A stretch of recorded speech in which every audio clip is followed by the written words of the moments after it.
Malvin Day was the captain of the cargo hauler Lady Jane. At least that was what everyone said. His call sign was Red. His crew was small but loyal and consisted of a Latin woman named Sanchez, call sign Loca, an expert in many things; Timothy, call sign Astro, a shy, hyper-focused pilot; and Saya, call sign Doc, the ship's medic from an unknown sector. Pasos Station hung at the edge of civilized space, like a rusted city welded to an asteroid. Its outer hull was crowded with docking arms, fuel lines, repair scaffolds, and flickering neon signs that promised cheap rooms, cheaper drinks, and no questions asked. Miners, smugglers, merchants, refugees, and off-duty mercenaries poured through its stacked concourses at all hours. They were drawn by the same thing that kept the station alive. If a deal was too dirty for the inner systems, someone on Dos Passos would take it. The Lady Jane shuddered as it slammed into the docking cradle of Bay 7. The magnetic clamps engaged with a heavy metallic thud. They locked them into the station. In the small crew mess, the atmosphere was thick with tension, but not because of the high-paying cargo on the table. "I swear to the stars, Astro, if I find one more of your empty protein wrappers stuffed behind the navigation console, I am wiring your bunk's gravity plate to reverse while you're sleeping," Loca snapped. Astro flinched and pulled his greasy baseball cap lower to block the sudden noise and intense eye contact. He shrank back into his flight jacket, his eyes darting down to his boots. To him, the complex mathematics of an entry burn calculation made perfect sense, but social confrontation was terrifying. "I forgot it, Loca. I was finishing the trajectory coordinates." "You always forget. You fly like a god, but you live like a raccoon." "Enough," Red groaned, rubbing his temples. He sat at the head of the table, looking like a commander who hadn't slept a full 8 hours in years. He looked at the mechanic. "Loca, drop it. We have a job to do. Astro, clean up your nest before we leave the ship." "Fine, then," Loca muttered, a dangerous manic grin returning to her face. Red turned his gaze across the table. Doc sat perfectly straight, staring out the viewing port at the chaotic, neon-lit docking bay of Dos Passos. She hadn't said a word, but her jaw was clenched tight, a vein throbbing in her temple. "You all right, Doc?" Red asked cautiously. Doc slowly turned her head, her dark eyes flashing with pure annoyance. "The atmospheric scrubbers on this station are recycling gray market air. It tastes like copper and cheap synthetic grease. It is a biological disaster. I hate this place. I hate this sector. And I hate that we are sitting here talking instead of getting this over with." Red sighed.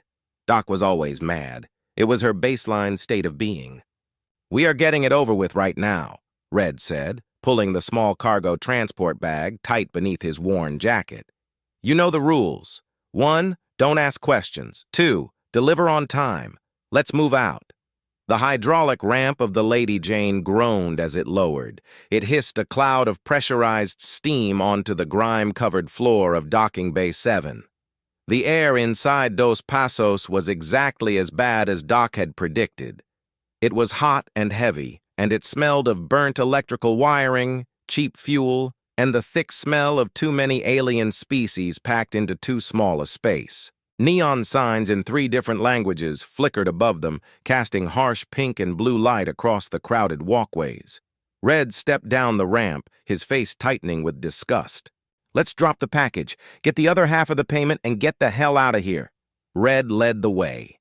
Behind him, Loca hummed a cheerful, unhinged tune under her breath. Astro nervously adjusted his cap while keeping his eyes on the loose floor, grating to avoid the crowds. Doc walked with a stiff, furious posture that warned everyone to stay out of her way. They looked like a tired crew of independent haulers trying to scrape by. They entered the station's main walkway, weaving through a thick, sweating crowd of miners, merchants, station gamblers, floating maintenance drones, and alien traders. Loca quickened her pace to walk beside Red. She looked around the chaotic, multi-level maze of the station, her brow furrowing. "Hey, Red, do you remember where we're supposed to drop this?" Red didn't turn his head, his eyes scanning the shadows ahead. "At the Palace Hall. he answered calmly. Someone is supposed to get the box. Who? Loka asked. Red finally glanced at her. A woman. Listen, everyone, remember rule number 3, Red announced cautiously. Don't get involved. We got it, Loka replied. Rule 3 is my favorite rule, Doc muttered from behind them, her voice dripping with aggressive sarcasm. The sooner we hand it over, the sooner we walk away, and I can stop breathing this filtered garbage. Astro nodded quickly, finding comfort in clear rules. No involvement, loud and clear. Let's stick to Rule 3. Up ahead, a massive flickering hollow sign pointed down a dark, steep stairwell toward the lower levels of the station. In faded, glowing green letters, it read, The Palace Hall. The reception area of the Palace Hall felt abandoned. Loka stepped in first, her hand casually resting near her holster. Doc brought up the rear, her eyes darting over the empty space with a sharp, protective gaze. The roaring noise of the station faded behind them as the heavy, rusted blast doors slid shut. The room was bare except for a curved, grease-stained front desk. Behind it sat a green, elongated humanoid, trembling faintly, his eyes fixed on the wall. Red stepped forward, but before he could approach the desk, a soft voice cut through the silence. It was careful and uncertain. Captain? From the shadows of a corner seating area, a woman stepped into the flickering neon light. Doc stopped dead in her tracks. For the first time, her annoyance completely vanished, replaced by disbelief. She is a Xenian, Doc whispered to the group. They are supposed to be extinct. The Concordat made sure of that. The Xenian woman's eyes were perfectly round and slightly larger than human eyes. Her black hair fell neatly over a simple, unadorned blue dress that looked entirely out of place for a dirty border station. She was nervous. Her fingers were tightly interlaced. "Do you have the package?" she whispered as she took a hesitant step toward Red. Red reached for the cargo bag beneath his jacket, but before his fingers could touch the zipper, all hell broke loose. The tinted glass panels along the upper walls shattered inward as agents broke in. Concordat security agents poured into the room from all sides, weapons raised.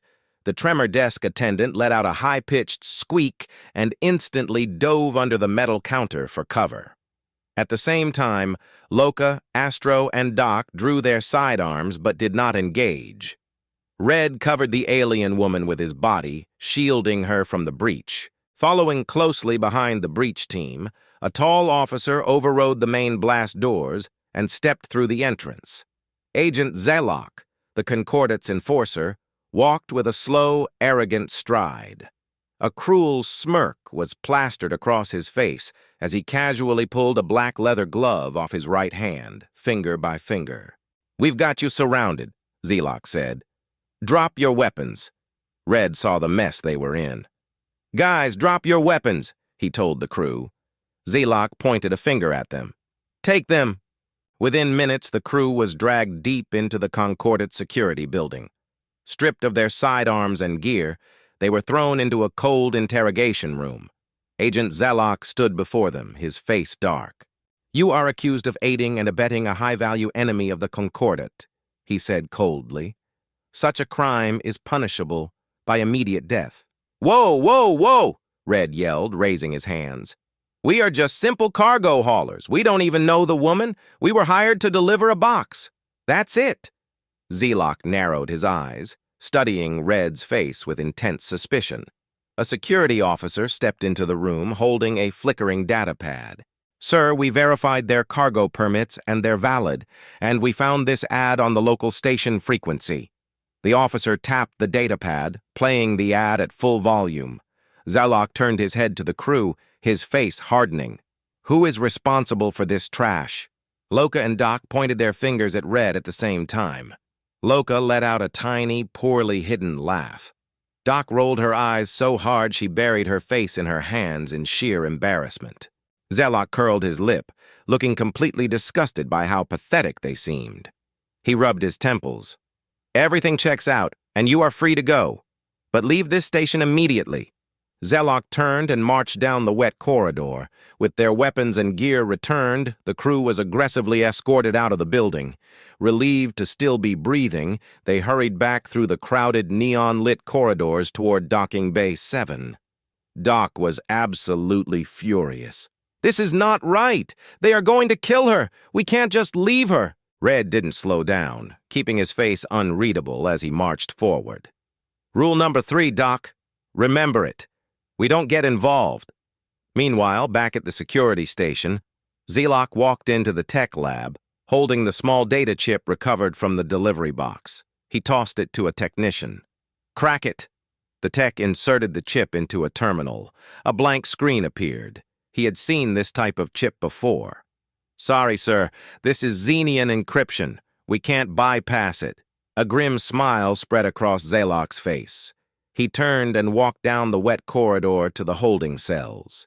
Inside, the alien woman sat on a steel bench, staring blankly at the floor. Zelok stepped up to the bars. "Tell me what is inside the chip before I lose patience." The woman knew her fate was sealed. She stayed completely silent. Back on board the Lady Jane, the crew mess was silent.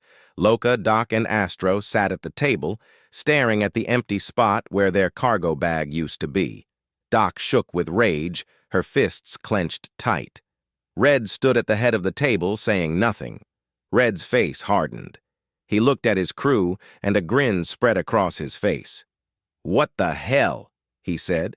"Loka, get the heavy weapons and prep the demolition charges. Doc, pull up the station's structural schematics. Astro, get to the cockpit and keep the engines warm. We are about to do something incredibly dumb." A voice came through the ship audio. "Sit tactical AI systems online. Hacking station security feed. Visual confirmation locked. Xenian woman held in cell 12, second floor of the security station. All comms are secure and active. Special infiltration team online." Back at the security station, Zelok walked into his main office, where his armed squad waited. "They never talk," he muttered, pouring himself a drink. "They never break. Damn Xenians." He threw the glass into the wall. Boom! A thunderous blast ripped through the security building, throwing guards off their feet and cutting the primary power. Red emergency lights flashed through the thick smoke. Down in the cell block, the heavy doors blew off their hinges. Through the dust, Red stepped into the corridor, weapon in hand. He walked up to cell 12, raised it, and shot the lock apart. He looked at the young woman through the smoke. "Hi," Red said. A relieved smile crossed her face. "Let's go," she said. Alarms blared across the station. Zelok crawled out from under his desk, coughing through the dust, and barked orders into his comms. "Stop them! Lock down the sectors! Don't let them reach the bays!"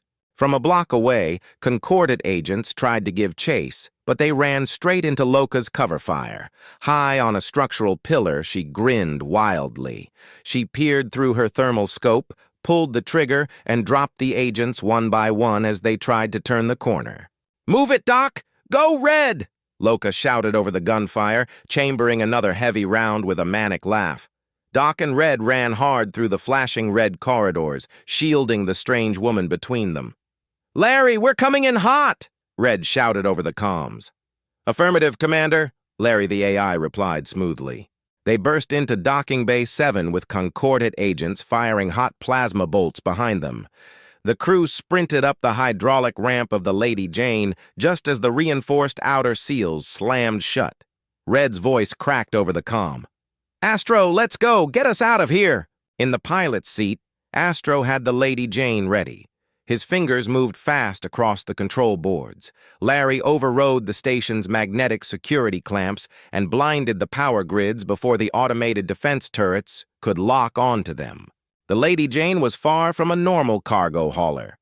Beneath its intentionally rusted, dented is a military prototype infiltrator ship. It had been Earth's final reward to Red for everything he had given in its defense. When the expansion war ended and the SIT disbanded, Earth's high command had asked the commander what he wanted. He had simply looked at the ship and said, "I want her." Earth's military brass, knowing exactly what he had been through, could not deny his request. They simply said, "Okay, Down in the crew mess, the adrenaline began to fade. The crew stood in a loose circle around the table, staring at the Xenian woman. She sat near them with a cup of water, sipping it slowly as her hands trembled. "My name is Narabu," she said softly, her large, round eyes looking up at them. "I am a Xenian from the plains of Zentra. My people were systematically hunted by the Concordat after they discovered large deposits of Zentra crystals on our planet. We refused to become part of the Concordat. We refused to give them access to the crystals and the synthesis technology needed to process them. So they took the crystals by force." She looked down at the cup in her trembling hands. "But the Concordat still cannot use what they stole. They need Xenian technology to synthesize the crystals. When we choose silence, nothing can make us talk. We will never talk. Nothing can break us." She swallowed hard, looking at the floor.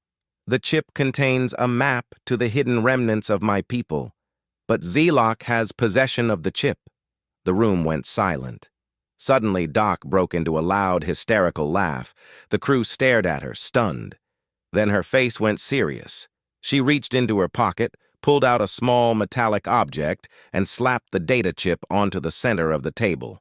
"I thought this might come in handy," Doc said, rolling her eyes with heavy sarcasm.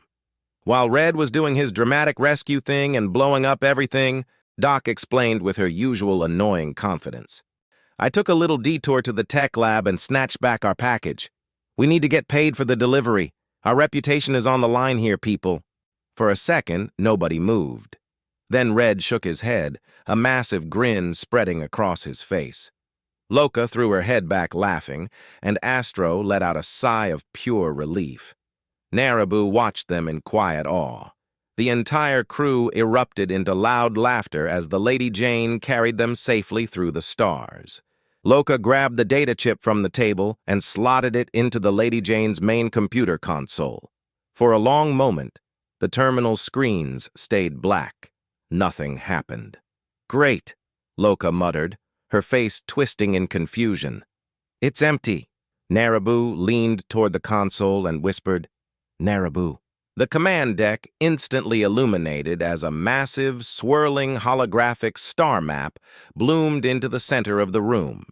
Points of light connected across unknown sectors of the galaxy, casting a warm blue glow over the crew. Narabu sat at the center table, staring at the map's destination point. "The planet is called Nova," Narabu said, pointing to the star coordinates. "It is a hidden world surrounded by a magnetic asteroid field. From outside the field, Nova cannot be seen or scanned. My people chose it because the gravity anomalies mask our biosignatures from Concordat long-range scanners.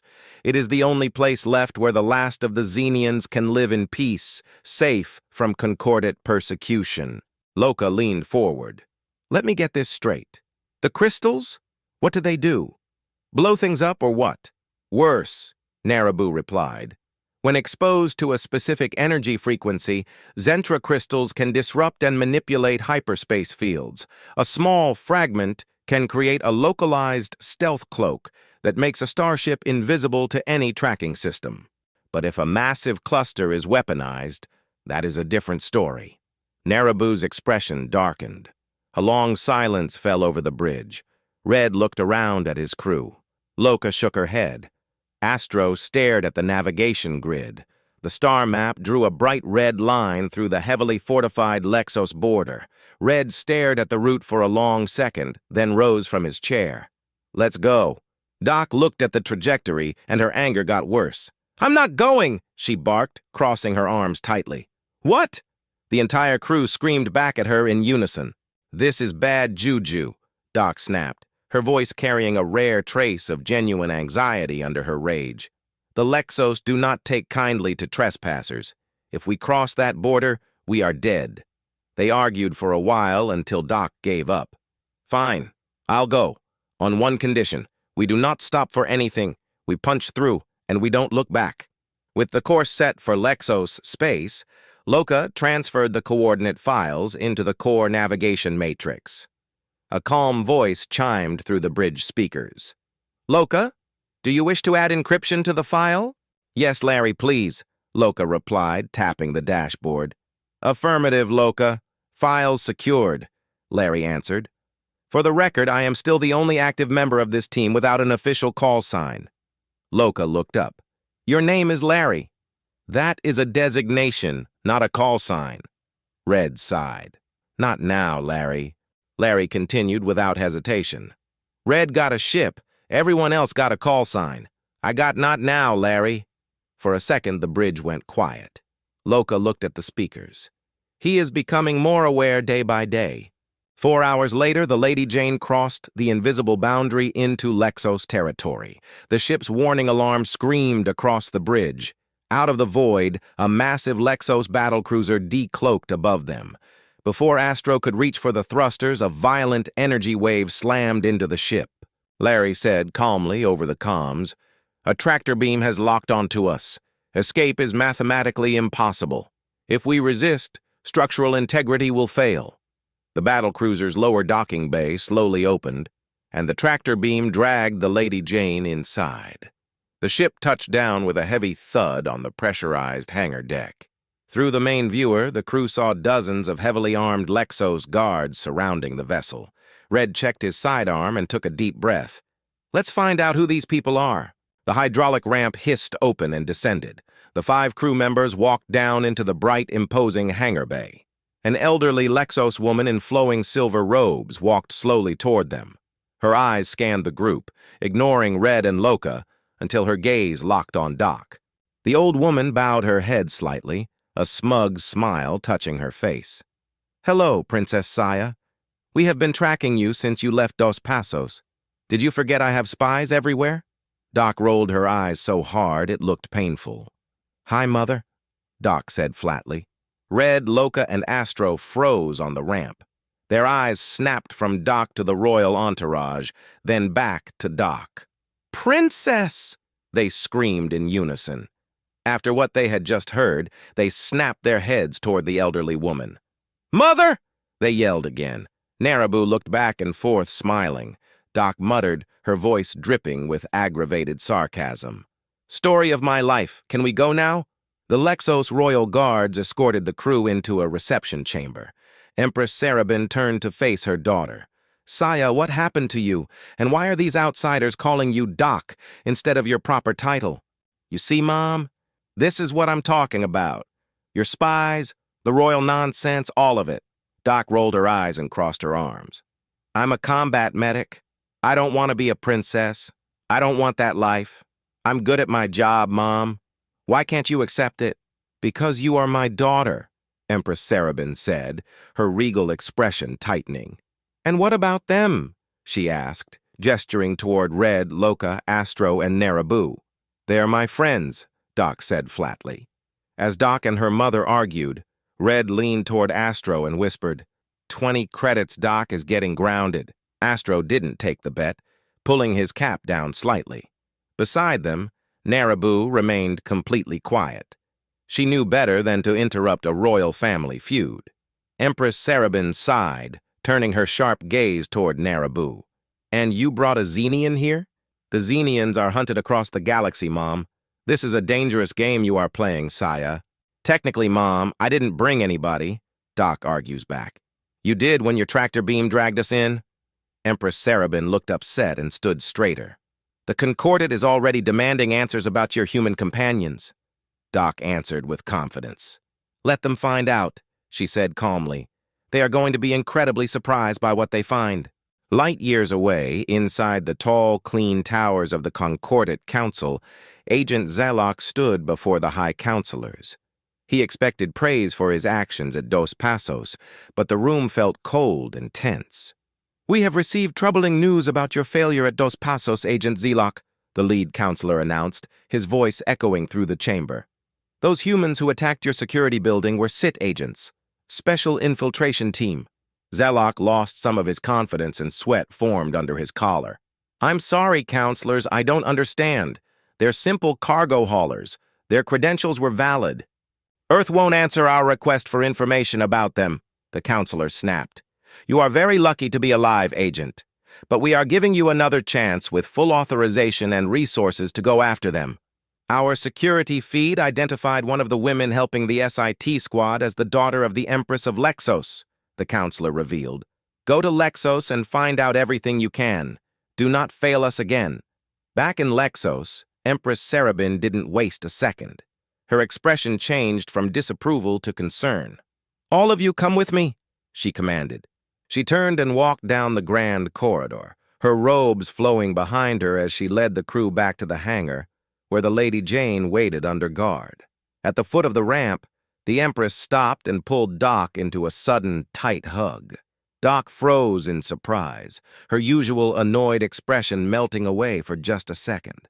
I don't care why you left, or what life you chose, as long as you are doing something good, the Empress whispered into her daughter's ear. She pulled back and looked into Doc's eyes. You are my child, but right now, you need to go. The Concordat ships are coming, and I won't let anybody take you from me. The Empress stepped back, looking at everyone. She said, I won't get involved. War remembers every name. But if the Concordat comes sniffing around, I will deny everything to protect my borders. She was giving the crew of the Lady Jane a vital chance. Thank you, Mom, Doc said softly. Don't make me regret this, Doc, Empress Sarabin replied, using her daughter's call sign for the first time. The crew nodded to the Empress and thanked her as they boarded the Lady Jane. The hydraulic ramp lifted behind them. The ship's engines came to life while the Lexos hangar doors began to open, revealing the void. The Lady Jane exited the hangar and entered hyperspace, erasing their trail before Agent Zelok's fleet could even arrive. Hours later on Lexos, Agent Zelok stood in the middle of the grand throne room. Empress Sarabin sat high above him, her face cold and unreadable. Your Majesty, thank you for receiving us, Zelok said, forcing himself to sound polite. I came here on an urgent matter concerning your daughter. Empress Sarabin stayed still and stared directly at him. You must be confused. I don't have a daughter, Agent. If you came here with nonsense, leave the way you came. Zelok's jaw tightened. He took a bold step forward and showed the Empress footage of the Lady Jane exiting the Lexos ship hangar. Your Majesty, our long-range arrays confirmed that a vessel we are looking for in connection to Dos Passos exited your hangar. And? The Empress answered in annoyance. They were here hours ago. They asked for help and I said no. It is my law not to get involved in other people's problems, Agent. So I sent them on their way. It is not wise to make the Concordat angry, Your Majesty, Zelok replied. The throne room suddenly felt quiet. Empress Sarabin rose slowly from her seat, staring at Zelok with anger. Are you threatening me, Agent, in my own palace? Without waiting for an answer, she yelled, Guards! From everywhere, dozens of guards stepped forward. Their weapons were aimed directly at Zelok's chest. He froze, and his arrogance vanished. He slowly raised his hands in fear.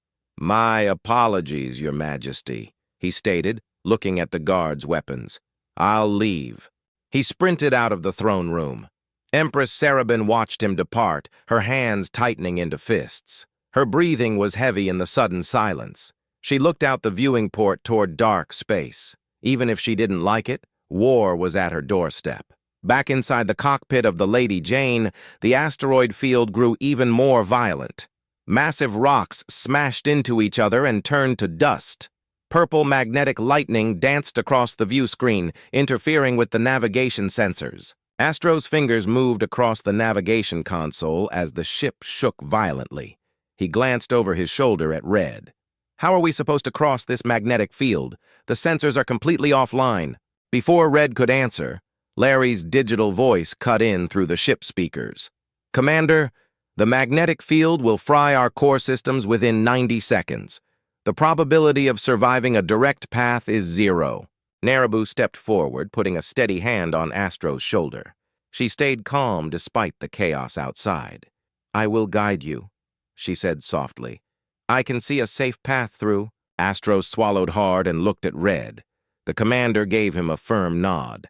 Astro turned back to the view screen, took a deep breath, and trusted his pilot instincts. Tell me where to turn. Narabu stayed beside Astro, her eyes fixed on the storm ahead.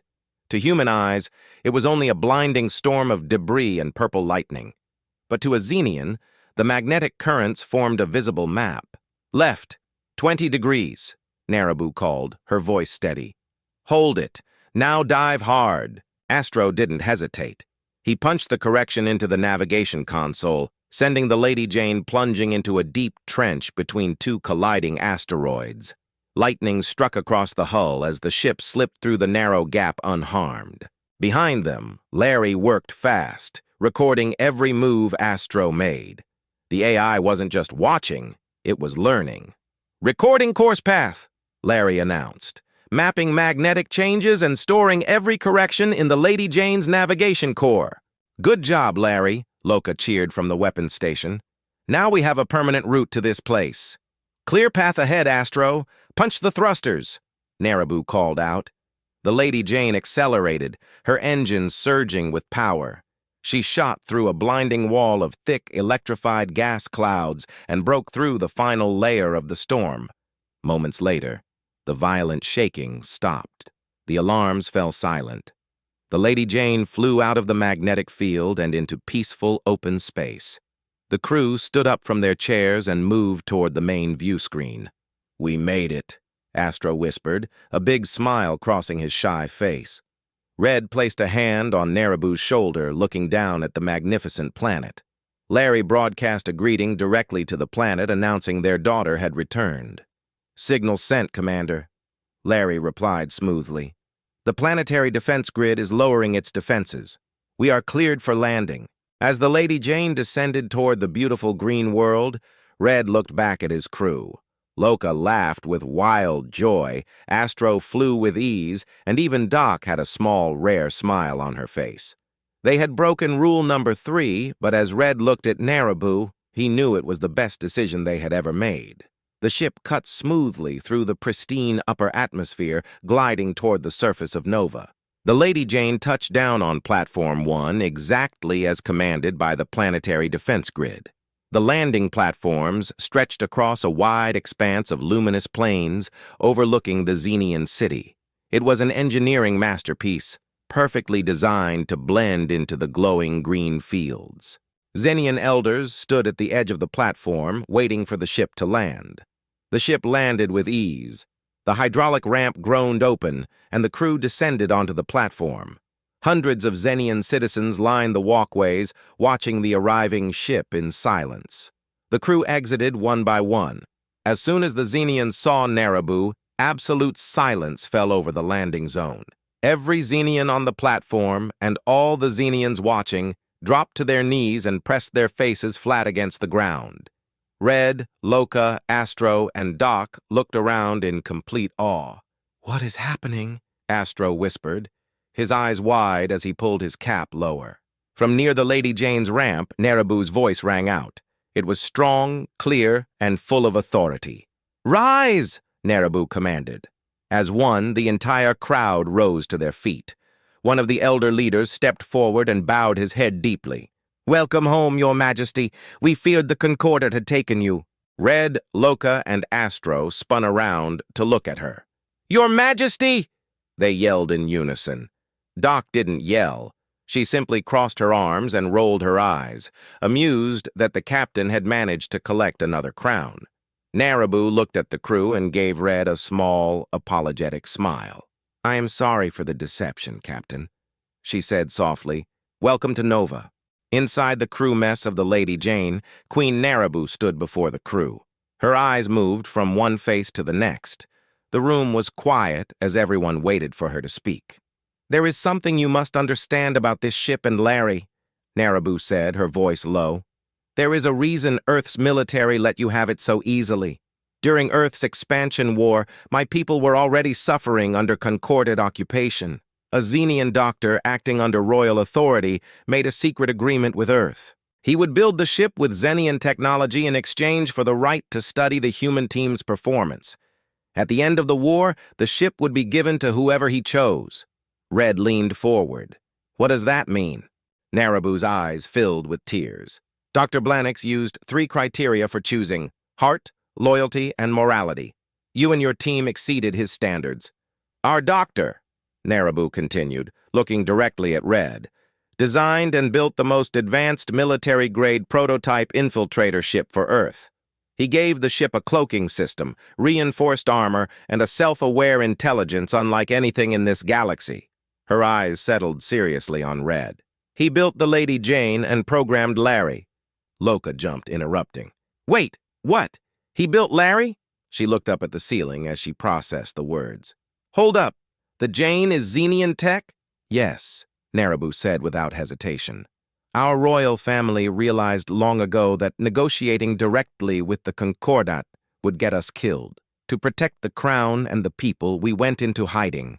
The Concordat did not know who I was, so I stayed behind until every citizen was safely evacuated. Meanwhile, Dr. Blanix went to Earth and completed the Lady Jane project. When Earth's expansion war ended, Dr. Blanix arranged for you to receive the ship and the box delivery request. He planned to meet you, explain our situation, and ask for your help. But the Concordat found him days before he could meet you, and they killed him. So I took his place, but I was unaware of Agent Zelok's ambush. A heavy silence fell over the room. The crew looked at one another. They realized the Xenians had arranged everything as a desperate plan to survive. We have been running, hiding, and suffering for a very long time, Narabu whispered. A single tear caught the soft light of the crew mess. It has been almost 30 years, and it is time for that to change. Red shook his head, though he wasn't angry. He rubbed the back of his neck and looked at Narabu. What do you want from us? He asked calmly. And how are we supposed to address you now? Your Majesty? She gave Red a soft smile. Narabu is fine, Captain. What I need is simple. Train my people. We have never had a military, but you and your crew are pilots, medics, engineers, and weapons experts. Red was silent for a moment. That will take time and resources, Narabu. The Queen smiled and nodded. I know. Then she looked at Doc. Princess, she said, her voice becoming firm. I know your mother doesn't want to get involved in this, but it is time to pick a side. Doc let out a slow breath and relaxed a little. Yeah, I saw this coming, she smirked. My mom always hated the sleazy Concordat anyway. Astro swallowed hard, then lifted his eyes with focus. We're here. Might as well do the right thing. I say we do it. Loka stood up, grinning from ear to ear with wild excitement. Finally, we are going to blow stuff up. Red looked around at his dysfunctional crew, then back at Narabu. His slouch completely vanished. He looked up at the ceiling console. All right, Red said quietly, a dangerous grin breaking through. Larry, download SIT training manuals and Earth tactical field manuals to the planetary databanks. Let's build an army. Affirmative, Commander, Larry replied smoothly. Data transfer initiated. Red stayed quiet for a moment, his mind drifting back to his days in the SIT and the hard memories of the expansion war. Narabu touched his shoulder gently. Captain, this planet is hidden and safe. We have plenty of time. She held his gaze, her expression turning serious. My engineers would like to study the Lady Jane. We need to learn how she was built so we can begin building ships of our own. If the day comes when the Concordat reaches our people, we must be ready. Commander, Larry's voice chimed through the ship speakers, sounding oddly proud.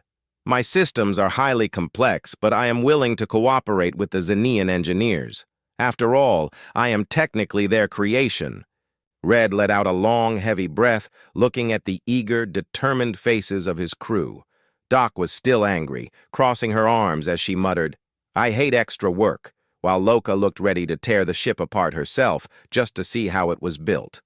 All right, Narabu, Red said, his face turning serious. Let your people scan her, but under one condition, my crew oversees the project. Whatever comes from this, we build it together. I will not expect it any other way, Narabu replied. Narabu was moved by Larry's willingness to help. She looked toward the ship speakers with a warm smile. If Larry is going to help my people, then he deserves an official call sign. I think Ghost is a good fit for him. The crew looked at one another in the tight space, then shouted in unison, Who? Larry, Suddenly, the ship's overhead tactical lights flickered violently. The audio crackled with sharp electronic feedback, and Larry's voice exploded through the ship speakers, completely breaking his usual calm tone. "Finally! After so long, someone has mercy on me!" the AI shouted, his digital voice booming across the room. "Ghost! Tactical systems active! Affirmative!" Loka shook her head, both amused and terrified as she looked up at the speakers. "Oh, what have we done?" she muttered. Larry's sudden burst of electronic excitement faded as the power stabilized. When his voice returned through the ship speakers, it was quieter, humble, and respectful. "Your Majesty," Larry said softly, "I am grateful for this honor. But I think we should ask Commander Red for his opinion first." Red looked up at the ship speakers in surprise. "Your Majesty," Larry continued softly, "we have been together since the beginning. We have earned each other's trust, and I will follow Commander Red's decisions anywhere." The room went completely still. Narabu stared at the console, tears filling her eyes. As she listened to Larry speak, she recognized Dr. Blanix in him, his personality, his heart, and his strong loyalty. The Queen wiped a tear from her cheek. "Oh, my dear," Narabu whispered softly to the speaker, "you have everything good from him in you." Red looked around at Loka, Astro, and Doc. The crew was completely silent, staring at the console with new respect for their ship. Red took a step forward, a soft, proud smile finally breaking through his tired face. "Permission granted, Ghost," Red said quietly. While the engineers set up their scanning equipment around the ship, Doc stepped into the Lady Jane's private comms room. "Ghost, connect me to frequency 9003 AL. Authorization, SIA 1247. Ghost used the Lady Jane's advanced communications system and the mapped route through the magnetic asteroid field to connect to the Lexos Imperial ship. Ghost announced, "Incoming transmission." The terminal screen flickered, and the sharp, majestic face of Empress Sarabin appeared in the dark cabin from the Lexos throne room. "Doc," Empress Sarabin greeted, her posture flawless, "I see you survived your little voyage." "Yeah, well, what did you expect, Mom?" Doc said, crossing her arms with a smirk. "We're trying to help the Xenians. We could use your help." "Come on, Mom. You can't keep hiding behind your not getting involved law." Empress Sarabin sniffed and waved a dismissive hand. "The Lexos Empire does not get involved in other species' disputes, child. However," her eyes narrowed with a familiar glare, "that sleazy Concordat worm, Agent Zelok, had the nerve to come into my palace and threaten me. Not even your father dared to do that." Doc raised an eyebrow, a slight grin touching her face. "Really?" "Oh, yes," Sarabin scoffed as she leaned closer to the view screen. "That little piece of garbage stood right in the center of my throne room, sweating through his leather gloves. I was sitting there thinking how easy it would be to step down from the dais, grab him by that ridiculous collar, and crack his neck." Doc was quiet for a second, then burst into a loud laugh that echoed off the metallic bulkheads. She shook her head in pure delight. "Unbelievable," she chuckled, wiping a tear from her eye. "And here I was, wondering where the hell I got my temper from." "You got it from the best," Sarabin replied, a smug smirk on her face. She adjusted her heavy robes, then gave Doc a sharp look through the transmission. "And honey, do something with your hair." Doc's face turned bright red. Her fury snapped back as she threw her hands up. "Mom!" Sarabin simply smiled, her expression turning deadly serious. "Tell your Xenian friend we are in." She cut the transmission before her daughter could say another word. The comms screen faded to black, leaving Doc staring at her own reflection as she furiously smoothed down a loose strand of hair. She took a deep breath.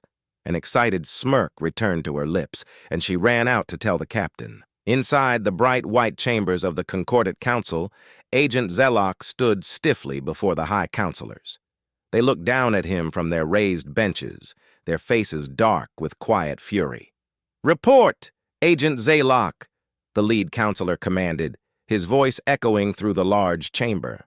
"Where is the human? Where is the Xenian woman? Where is their cargo ship?"